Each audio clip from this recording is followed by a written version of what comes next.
I note the obvious differences in the human family. Some of us are serious, some thrive on comedy. Some desire their lives are lived in true profundity, and others claim they really live the real reality. I think freedom is a state of mind. We can honestly be bound physically in the flesh, but so long as we feel free in our minds and our spirits and our souls, then we have some sense of freedom. Well, when I was in college, I attended an apprenticeship at the Little Theater on the Square in Sullivan, Illinois. And when I got there, the first thing I was told was that I should never be alone. I could not walk around the town unaccompanied. Someone had to be with me at all times. And then I later found out that I was the only Black person in the town.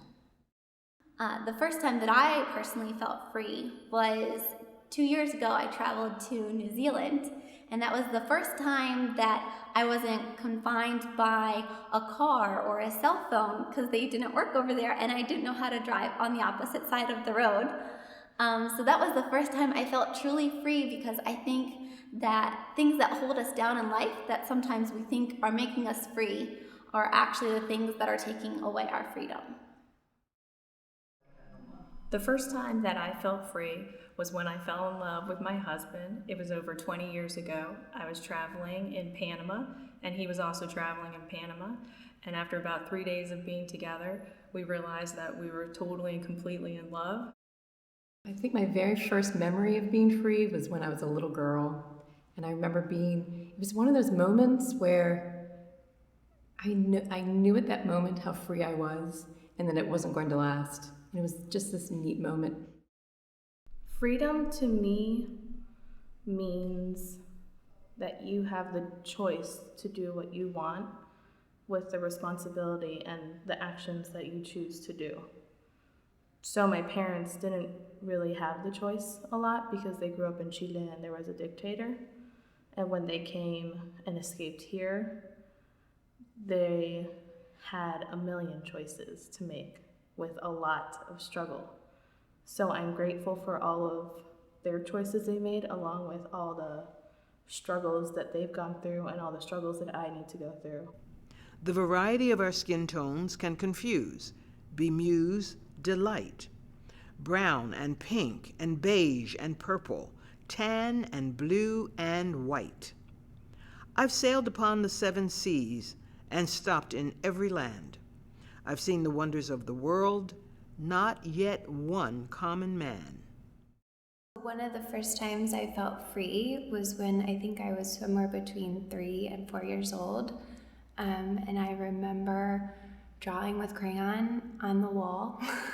And I didn't get in trouble for doing it. My mom was really supportive and said, okay, here's a piece of paper and we can keep doing this. And I just knew then that I loved art, and I felt so free being able to express and draw.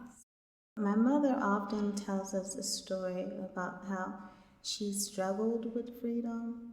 She told me a story once about when she was attending a college in South Carolina, and how her and a group of students from that college did a protest in front of Woodworth department store because they were able to shop at that department store, but they were not able to go to the restroom or to eat there. I often hear about those stories or read about them through history, but to have my mother actually experience is very important to me. When I think of freedom, I think of, choice and being able to grow as a person and blossom into the person you are today without any restrictions, being able to make mistakes and learn from them. Freedom is my attempt to be true to myself as best as I can in the circumstances of the life that I have. I think for me, a symbol of freedom is a phoenix, because phoenixes are born out of ashes, and so I think that freedom often comes out of great struggles, and that it's been that way throughout history. A lot of people have really fought for their freedom. It doesn't come easily. It's not something that is simple.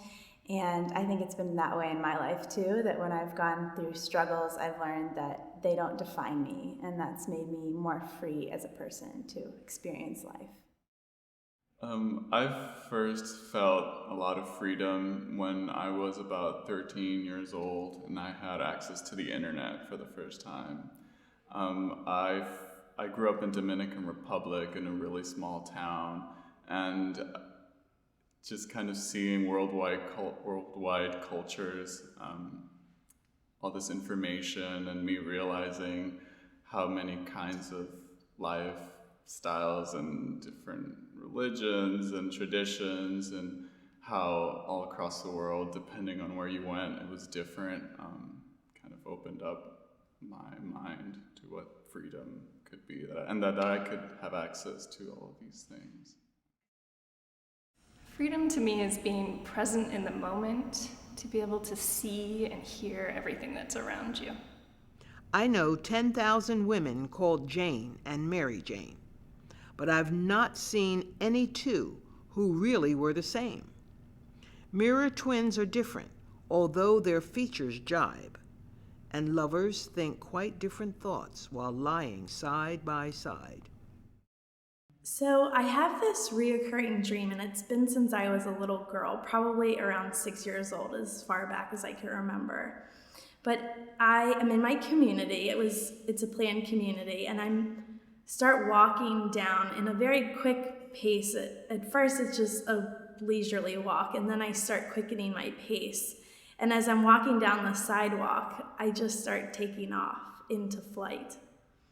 And it's like I get chills thinking about it, because it's like my freedom. It's this amazing dream, and whenever I've had it, and it's not often, but when I do have it, I just feel so free and just I can let go.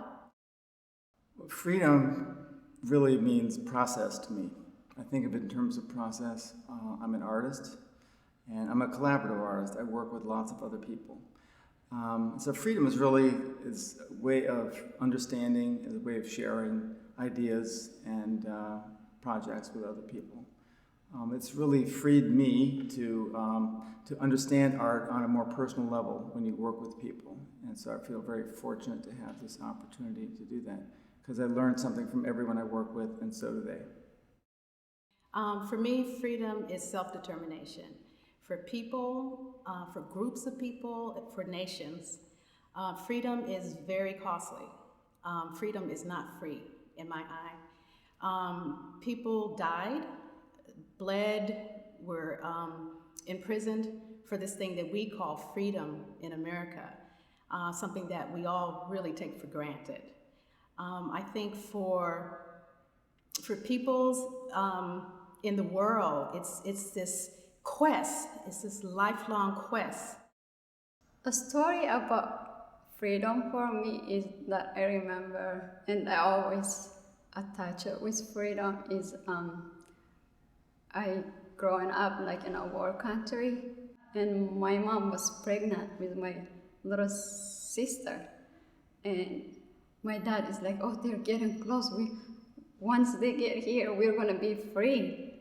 And like, we were discussing about what they were gonna name my little sister, and they talk about naming her Natsanet, which means freedom. But they were nervous because if she got born and that's what her name is, then and the fighters didn't take over, then my parents would be in trouble for naming her Freedom, because we were under Ethiopian government. So, okay, we're still gonna go ahead and keep that name.